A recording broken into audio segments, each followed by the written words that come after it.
सूत्र को इंग्लिश में क्या कहते हैं ये आज के इस वीडियो में सीख लेते हैं। सूत्र का दो तरीके से इस्तेमाल किया जाता है। एक तो सूत्र का मतलब होता है जैसे गणित का कोई सूत्र है या किसी समस्या को निपटाने का, या गणित में कोई हम सवाल को हल करने के लिए जो सूत्र इस्तेमाल करते हैं उसे फॉर्मूला कहा जाता है। FORMULA formula. इसके अलावा आप कई बार न्यूज़ में सुनते हैं कि हमें हमारे सूत्रों से जानकारी प्राप्त हुई है या हमारा जो सूत्र है वहाँ से हमें ये जानकारी मिली है। तो उस तरीके के जो सूत्र होते हैं या सूत्रों का कहना है जो जैसे हम कहते हैं तो उसको सोर्स कहा जाता है। SOURCE source. और इसके अलावा कई बार कोई धागा या रस्सी होती है तो उसको भी सूत्र कहा जा सकता है।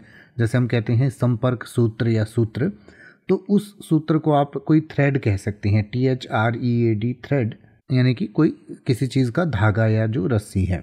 तो जैसे कि अगर आप ये कहना चाहें कि वे सूत्रों के द्वारा समस्याओं का समाधान करते हैं तो आप कह सकते हैं they solve problems using formulas.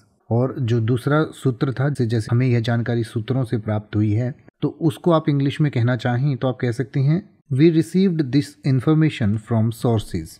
अब आप ऐसे ही किसी भी वर्ड का मतलब हिंदी और इंग्लिश में YouTube पर सर्च कर सकते हैं। आपको मेरी वीडियो मिल जाएगी जिसमें आप बिना किसी फालतू बकवास के सीधा उस वर्ड का मतलब समझ पाएंगे। तो ऐसी ही वीडियोस को देखते रहने के लिए चैनल को सब्सक्राइब करें और बेल आइकन को प्रेस करें।